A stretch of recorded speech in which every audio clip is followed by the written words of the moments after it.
el Señor se tome su tiempo para bendecirnos.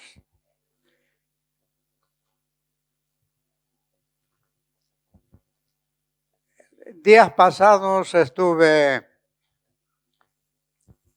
mirando algunas redes sociales y hay dos cuadros que me llamaron poderosamente la atención. Y yo, de curioso, empecé a investigar un poquito más. En el video, del lado derecho de una división que había mucha gente. Del lado derecho había gente caminando, pero era poco. De este lado mucha gente y de este otro lado poca gente. Luego observé más detenidamente y al comenzar noto que hay un cartel tanto para un grupo como para el otro. En el grupo donde había mucha gente decía: los que creen en Dios. Ah, qué bueno. Mucha gente, los que creen en Dios.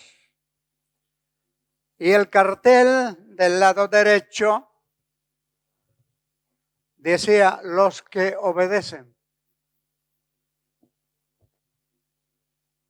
Entonces esto me pegó en la mente y empecé a reflexionar un poquito, como usted seguramente lo hubiera hecho. ¿Por qué hay tanta gente de los que creen en Dios? ¿Y por qué hay tan poca gente de los que obedecen? Yo siempre, hablando de los dos caminos, ustedes me han escuchado muchas veces que les hablé del camino ancho que lleva a la perdición eterna, donde Cristo no existe, donde Dios no se cree, donde hay todas las religiones, los ateos, todos juntos. Y por este otro lado es el camino angosto. Y en el camino angosto por lo general va poca gente. Pero es el camino que lleva a la vida eterna, que comúnmente lo llamamos el cielo.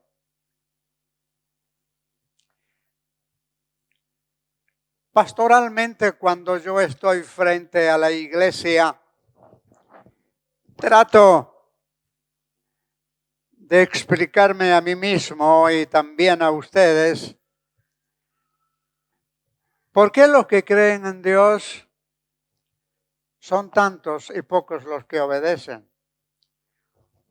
La palabra del Señor dice con mucha claridad, que luego lo leemos, de que la palabra de Dios es inspirada por Dios para redarguir, para guardar, para educar, para guiar, para mostrar el camino que lleva a la vida eterna. Y pocos son los que la obedecen. La mayoría, al parecer la mayoría de la iglesia, nos gusta oír sermones de un pastor y de otro. Unos nos gusta más que el otro, pero nos gusta. Y una de las cosas que a mí me llamó la atención, cuando aprendí a diferenciar en el estudio de la palabra, ¿por qué no alcanza creer en Dios? Porque la misma Biblia, la palabra de Dios, dice que el diablo también cree.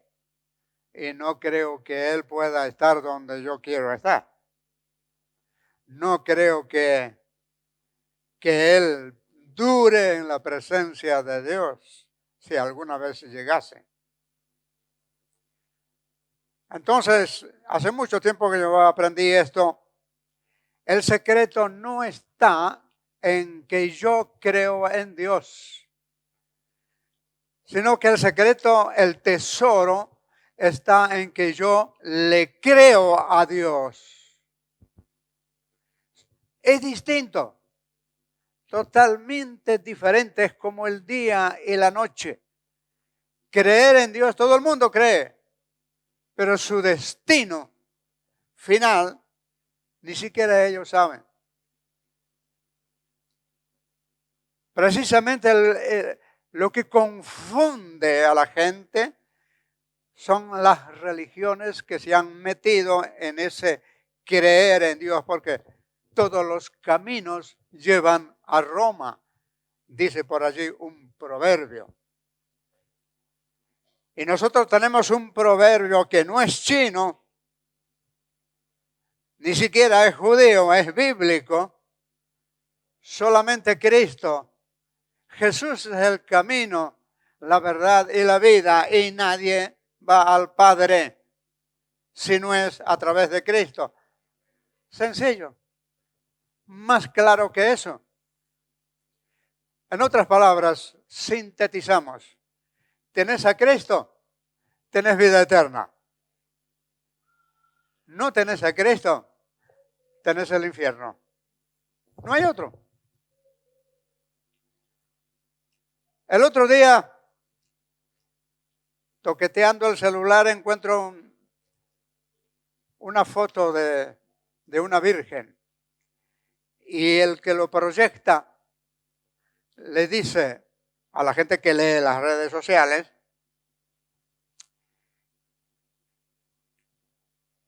el que no le hace caso a esta virgen, le va a ir mal.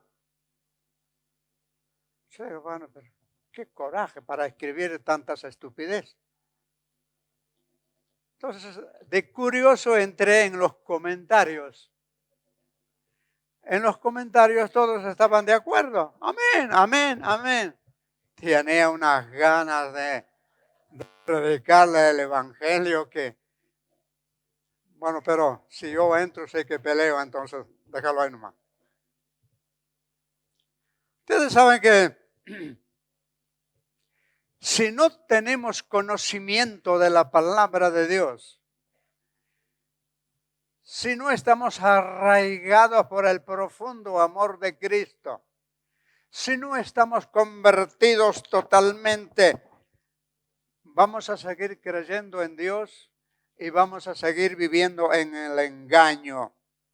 Déjenme leer Filipenses capítulo 3, 7 y 8, los versículos, que es una de las reflexiones que quiero hacer en esta mañana. Después viene otro y terminamos. Antes creía que esas cosas eran valiosas, pero ahora considero que no tienen ningún valor debido a lo que Cristo ha hecho. Así es. Todo lo demás no vale nada cuando se la compara con el infinito valor de conocer a Cristo Jesús, mi Señor, dice el apóstol. Por amor a Él, he desechado todo lo demás y lo considero basura a fin de ganar a Cristo. En este tiempo estamos viviendo que la gente ha dado una excesiva importancia a lo material, demasiada importancia a los logros personales, olvidando lo esencial, lo que permanece para siempre. Por eso es que el apóstol Pablo, ahí en Filipenses, cuando predica esta palabra, lo dice con tanta claridad. Yo antes era así, pues ahora que tengo a Cristo soy diferente. Ahora Yo quiero decir, el apóstol Pablo seguramente pensaba de esta manera. Antes yo también le daba un valor excesivo a las cosas materiales. Si podía hacer 5 carpas en lugar de 3, lo hacía, no importa si trabajaba de noche. Todo sea por tener algo más. Bueno, y esto es lo que muchas veces nosotros hacemos en la vida. Trabajamos más de la cuenta, siempre queremos más. Tenemos miedo a quedarnos cortos. Yo creo que está bien que seamos ahorrativos, porque cuando vienen los tiempos difíciles, tienes la bendición donde lo guardaste y poder disponer con alegría. Pero ahorrar no es lo que está hablando el apóstol. El apóstol lo que está hablando es que cuando uno tiene un amor exagerado a las cosas materiales, a la fama que quiera llegar, al poder que quiere adquirir. No, fíjate en los políticos. No les importa nada con tal de llegar allí. ¿Pero qué hay allí? Allí no hay vida eterna. Allí hay plata. Allí hay poder. Allí hay autoridad. Allí hay fama. Todos van para eso. Porque ellos están en el camino ancho. Pero los que estamos en el camino angosto, ¿por qué somos pocos? Porque son pocos los que quieren obedecer a la palabra de Dios. En estos días estaba pensando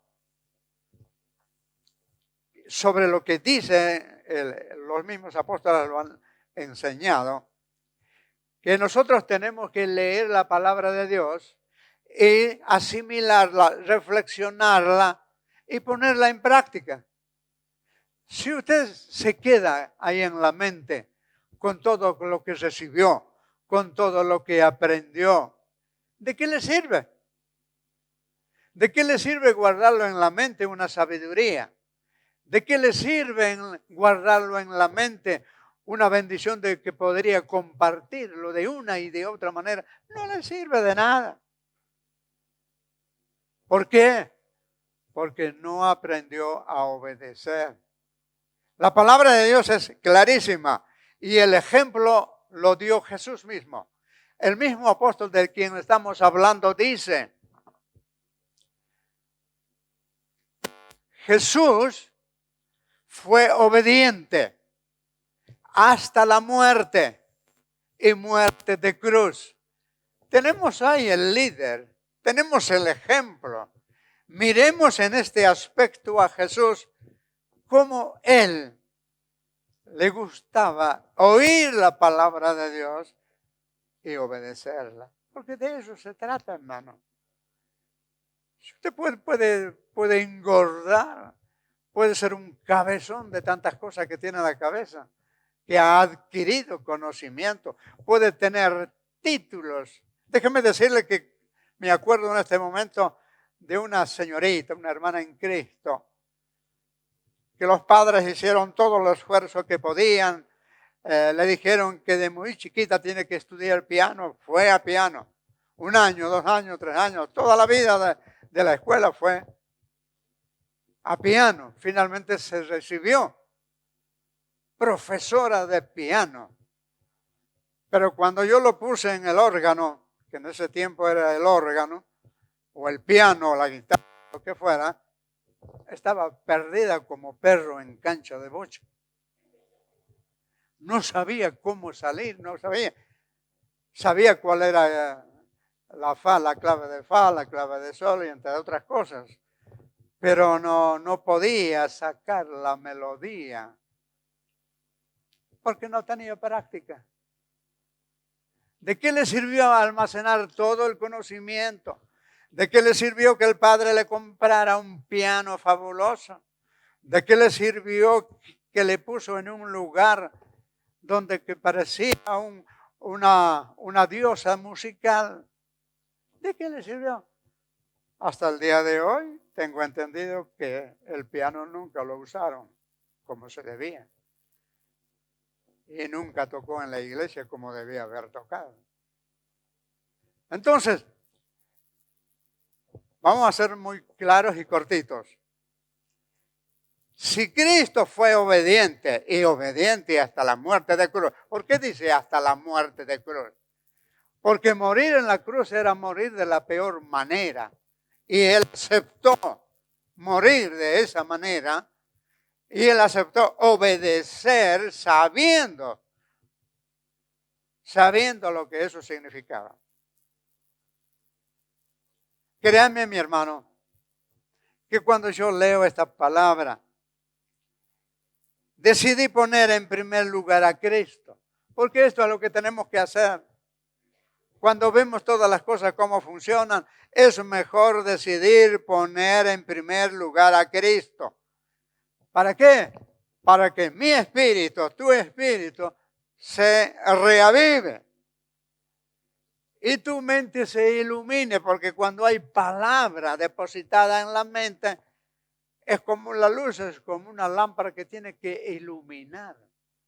Los proverbios, las promesas que te aprendes de memoria, en la calle, en el trabajo, te tiene que servir. Por ejemplo, te encontraste en el trabajo o en la calle una circunstancia entre tú y el dolor o el sufrimiento, o el accidente, lo que fuera. Entonces te viene una palabra: todo lo puedo en Cristo que me da fuerza. Y eso no es mágico, aunque algunos lo pueden usar de esa manera. Pero si lo usas como palabra de Dios, lo que está diciendo es que todo, absolutamente todo, sin que falte nada, podemos salir de cualquier prueba en la que nos podemos encontrar. Podemos salir de cualquier circunstancia adversa y difícil de andar, de transitar y de poder salir, porque hay una promesa de Dios, pero me tengo que acordar en el momento justo. Pero no te podés acordar nunca si no lees la Biblia, porque cuando lees la Biblia es cuando se te graba en la mente.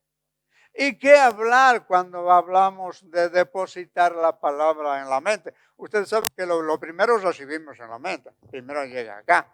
Eso es para todas las cosas. Cuando yo levanto mi celular, no lo levantas por sí solo mi mano o mi brazo. Es que primero lo pensé levantarlo y estoy transmitiendo autoridad, poder, movimiento para poder tocar el celular y levantarlo. De la misma manera, para poder aprovechar la palabra de Dios, hay que ejecutarla en el momento difícil que nos toca pasar. Y por eso es que Jesús dijo: y cuando a ustedes les haga falta, vendrá el Espíritu Santo, el Consolador, y si es posible, pondrá palabras en vuestra boca. Pero lo común de esto es que el Espíritu Santo te recuerda lo que estudiaste, lo que reflexionaste, lo que asimilaste, lo que guardaste en la mente. Por causa de FIED, hace muchos años tuve alumnos casi por todo el territorio argentino. Tuve muchos alumnos. En un pueblo, en una iglesia, estaban tomando el examen, la prueba final. Y una hermana, cuando ya estábamos todos preparados, ya estaban comenzando a escribir la prueba, viene y me dice: pastor, ¿puedo hablar con usted? Sí, cómo no. Quisiera hacer una oración por mí. Sí, ¿y por qué tengo que orar?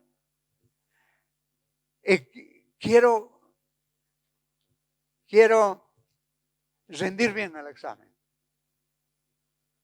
Quiero que usted le pida a Dios para que pueda rendir bien. Bueno, eso es muy fácil saberlo, hermana. Dígame, usted esta semana, ¿cuánto de esto estudió? No, esta semana, mire, estuve trabajando, no pude estudiar. Y usted pretende que Dios le ayude si usted no estudió. Nunca Dios dijo, no importa si no estudies, yo igual te voy a ayudar. No existe esa promesa. No importa lo que hagas, yo igual te ayudo. No existe esa promesa. No es bíblico. Pero siempre en todos los casos, para que lo tengas muy en cuenta, oí la palabra de Dios. Busca la palabra de Dios. Deposita en tu mente. Guardala. Y en el momento de mayor necesidad, si no te viene a la mente, si no te podés acordar, el Espíritu Santo vendrá y te ayudará. Di este ejemplo de la hermana de la prueba. No hace mucho. Vino otra hermana en otro lugar. Me dice, pastor, quisiera que usted me haga una oración. ¿De qué se trata la oración? Mire, yo quisiera que usted ahora me ayude a dar gracias a Dios porque rendí bien. ¿Y cómo fue eso? Bueno, porque estudié. Qué bueno. Ahí está. ¿Estudiaste? Sí, pero normalmente cuando hago este tipo de estudios, después me abatardo y no me acuerdo. Pero hoy no sé qué es lo que me pasó. Pareciera como si alguien me estaría dictando. Y dale, llene. El Espíritu Santo que te ayuda cuando es justa. Pero para tener este tipo de experiencia, por supuesto, hay que tener conocimiento. Conocimiento de la palabra. La segunda reflexión que quisiera tener con ustedes está en Juan capítulo 1. Algunos versículos, si ustedes me permiten, lo leo para ustedes, que dice así. Había un hombre llamado Nicodemo, un líder religioso judío de los fariseos. Una noche fue a hablar con Jesús. Rabí, le dijo, todos sabemos que Dios te ha enviado para enseñarnos. Las señales milagrosas que haces son la prueba de que Dios está contigo. Jesús les respondió, te digo la verdad, a menos que nazcas de nuevo no puedas ver el reino de Dios. ¿Qué quieres decir? Exclamó Nicodemo. ¿Cómo puede un hombre mayor volver al vientre de su madre y nacer de nuevo? Jesús le contestó, te digo la verdad, nadie puede entrar en el reino de Dios si no nace de agua y del Espíritu. El ser humano solo puede reproducir la vida humana, pero la vida espiritual nace del Espíritu. Así que no te sorprendas cuando digo, tienes que nacer de nuevo. El viento sopla hacia donde quiere. De la misma manera que oyes el viento, pero no sabes de dónde viene ni a dónde va, tampoco puedes explicar cómo las personas nacen del Espíritu. Hasta aquí nomás. El estudiar la palabra anteriormente nos lleva a discernir, a pensar, a reflexionar otro poco, pero sobre otro ejemplo que Jesús lo demuestra. Jesús tiene un encuentro con Nicodemo. Nicodemo es una palabra griega que significa vencedor. Es importante en el Antiguo Testamento, como así en el Nuevo, que todos los nombres que los papás lo ponían a los chicos, a sus niños, lo ponían con causa de conocimiento. No iban como nosotros a la libreta que tiene la policía o el juzgado y nos da una chorrera de nombres donde tenemos que elegir uno. O de la novela que miramos, por ahí nos quedó grabada la imagen de alguien que nos gustó y le enchufamos el nombre a nuestros hijos.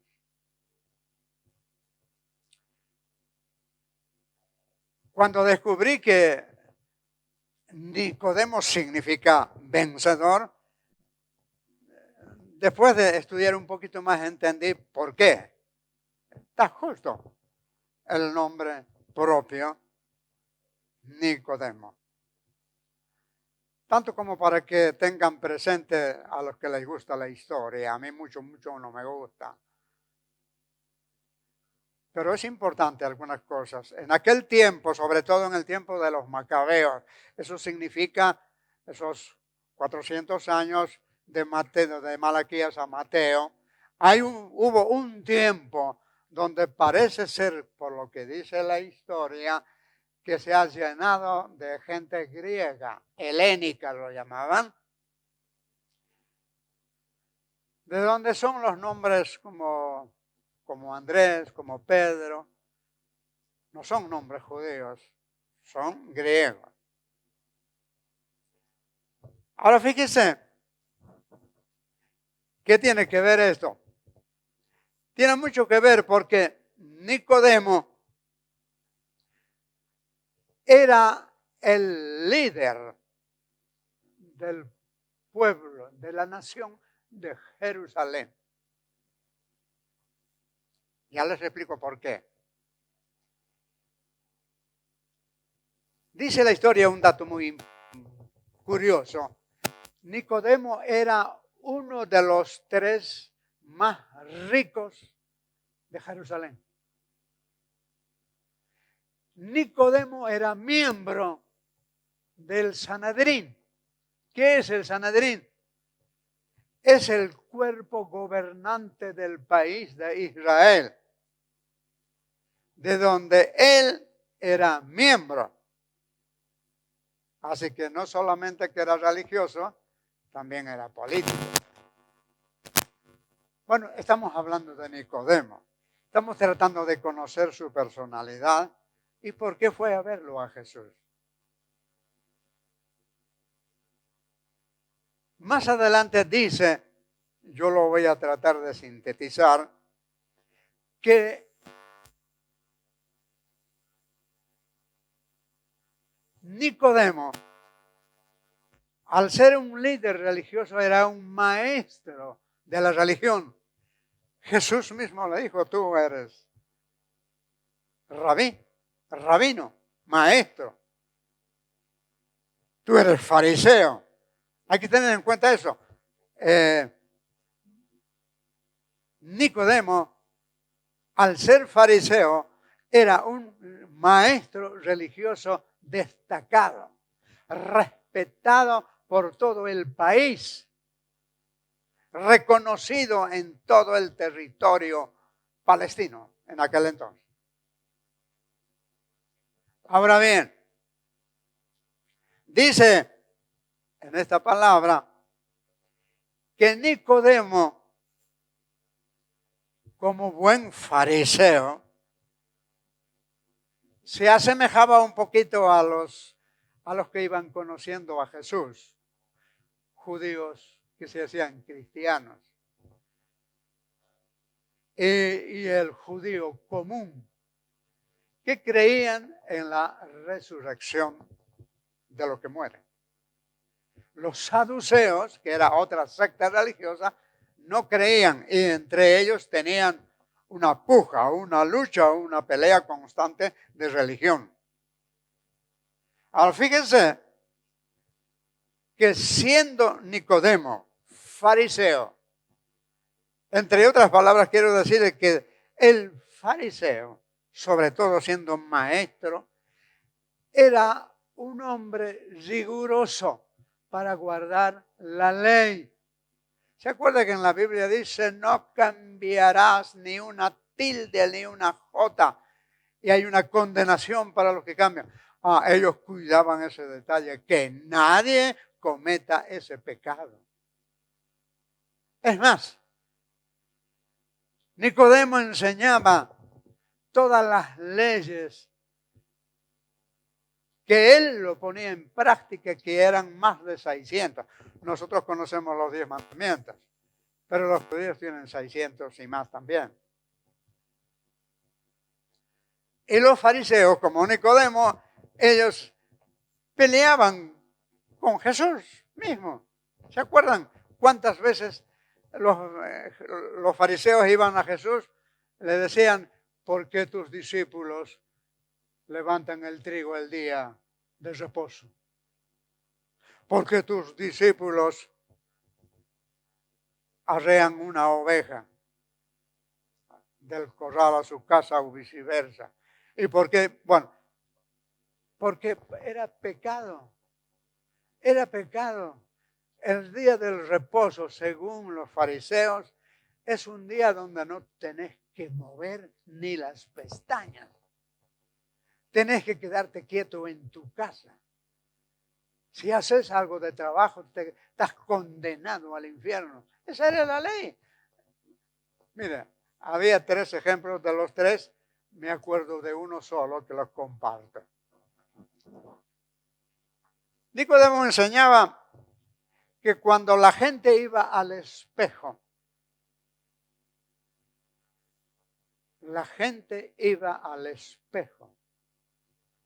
y se veía una cana. ¿Me entienden? Se veía una cana.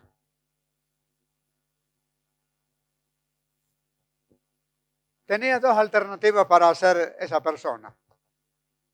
Dejarlo así como está, darse la vuelta, ir y seguir cumpliendo la ley. Entonces se iba al cielo.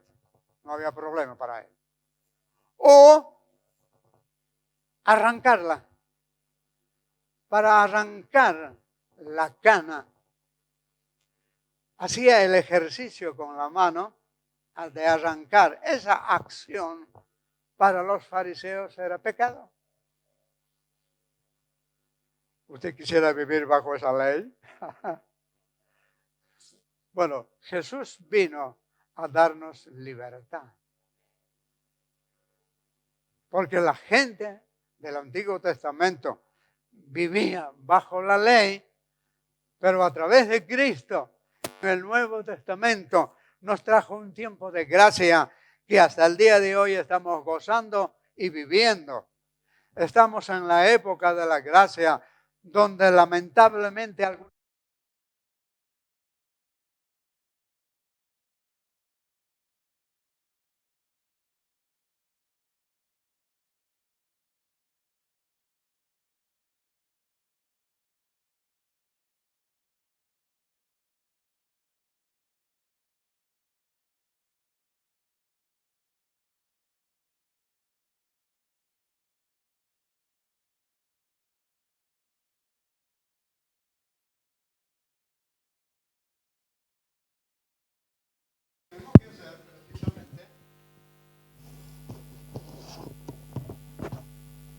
Gracias.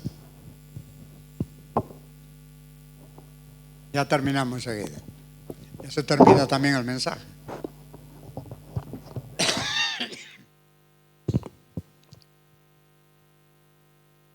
Nosotros no podríamos vivir bajo esa ley. Menos mal. Vino Cristo y rompió. No es que vino a abrogar la ley, sino vino a traer una nueva ley y la introdujo. Y Él fue el protagonista principal.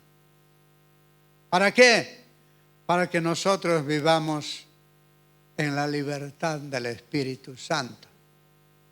Hermano, yo te digo de todo corazón, como dice acá la palabra del Señor, que Nicodemo, inteligente, famoso, líder respetable,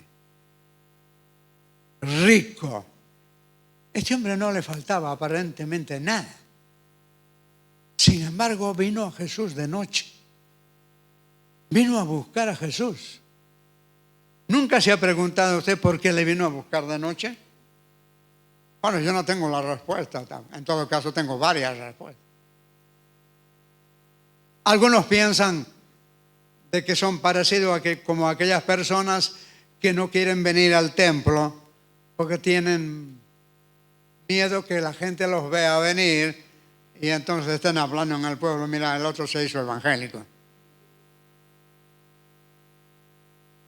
O también puede ser en el caso de Nicodemo. Bueno, Jesús está trabajando todo el día haciendo milagros. No le voy a quitar el tiempo. Cuando él está más descansado a la noche, voy y hablo con él.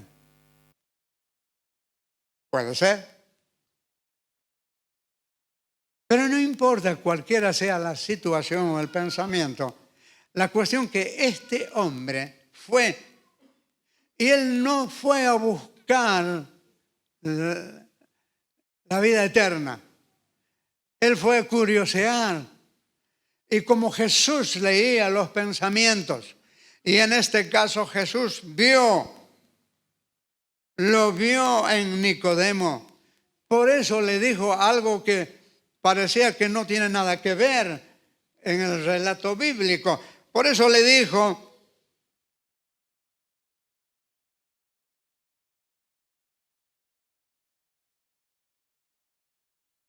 Nicodemo, déjenme darles algo antes de continuar. Nicodemo, sin que él se dé cuenta, estaba siendo preparado por el Espíritu. Y de repente Jesús dice, es necesario nacer de nuevo. ¿Por qué? Porque si no naces de nuevo, no podrás entrar en el reino de los cielos. Y entonces le puso un problema. ¿Y ahora qué hago? ¿Cómo puede ser? El doctor, el sabio, le preguntó como un niño del jardín de infantes, ¿cómo puede ser que un viejo, un hombre grande, pueda volver al vientre de la madre, volver a nacer? Jesús no estaba hablando de eso. Jesús le dijo, el que no nace del agua y del Espíritu no puede ver el reino de Dios. Dice, tú sientes el viento que viene, pero no sabes de dónde viene ni a dónde va. Así es la persona que nace de nuevo. Difícil de explicar, y en esta mañana no voy a tratar de meterme en ese lío, solamente de decirles esto. Creerle a Dios, creerle a Jesús, que si Él dice que es necesario nacer de nuevo, no es cuestión de hacer, ¿qué es lo que hacemos nosotros como ministerio? Sanar heridas.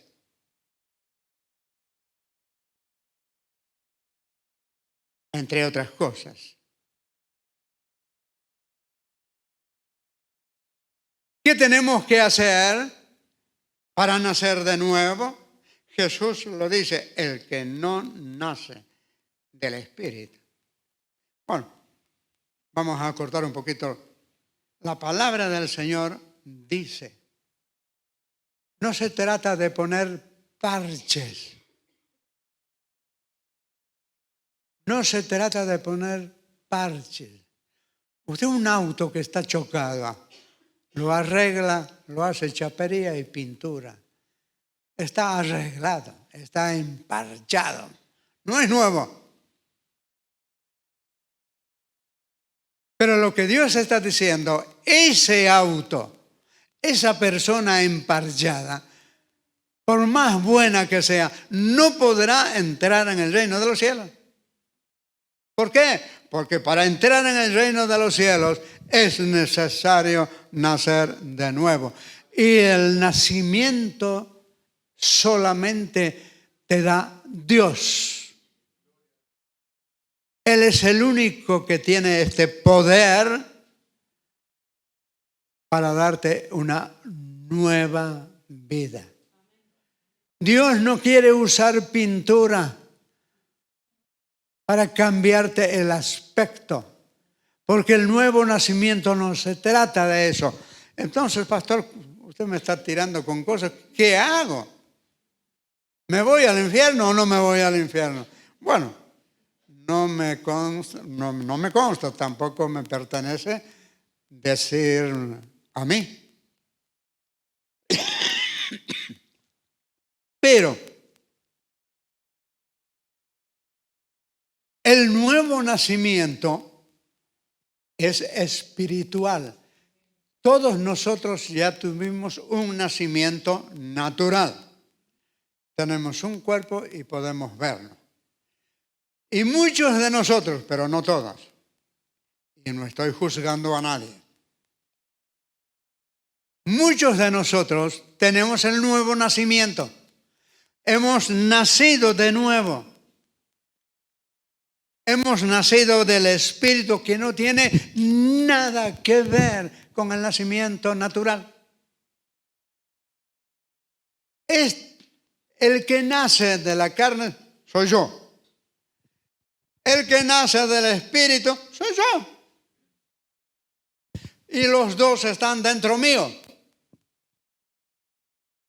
No sé si puede entenderlo. El Espíritu y la carne está dentro mío.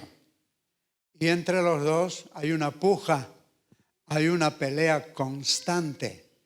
Uno que te tira para creer en Dios, te engaña. Y otro que te tira para que obedezcas y que te vayas a la vida eterna. El otro que te tira para decirte, vamos, porque no te tiras una canita al aire, no pasa nada. El otro que dice, vamos a alabar a Dios. Vamos a buscar a Jesús. Lo necesitamos encontrar. Le vamos a contar lo que nos está pasando. De eso se trata. Ahora, ¿cómo hago yo que estas dos personalidades que tengo dentro mío? Porque si se están peleando, alguien tiene que perder y alguien tiene que ganar. ¿Usted sabe quién es el ganador? ¿Sabe quién es el perdedor? Eso depende de usted, del yo. Porque el yo es el que decide qué modo de vida elige para vivir. Porque el yo es el que decide que hago lo que quiero, digo lo que quiero, no me importa nada, acá mando yo. Sí, eso es cierto. Usted decide, usted manda. Pero el Espíritu Santo quiere levantarse. ¿Sabe que hay una parte en la Biblia que dice, no contristéis al Espíritu Santo? Esto es para el creyente, no es para el mundano, porque el mundano no tiene el Espíritu Santo. El Espíritu Santo lo tenés tú, si tenés a Cristo, si Dios está en tu corazón. Entonces, el yo tiene que tomar una decisión de matar la carne y dejar que viva el Espíritu. Eso no lo decide el pastor, no lo deciden los músicos. ¿Lo decido yo? Tampoco. En mi caso, sí. En tu caso, sí. Bueno, esto es mucha comida para poder comer en un solo almuerzo. Esto es como el pescado. Hay que masticarlo, hay que separar las espinitas, tirar lo que no sirve y comer lo que aprovecha. Si te gustó, si entendiste, si te inspiró, agarra viaje, seguí el consejo de Dios. No permitas que la carne fluya, pero permite que el Espíritu Santo, que puede que esté contristado, se levante y que tengas una vida llena del Espíritu Santo. Llena del Espíritu Santo. Que Dios te bendiga.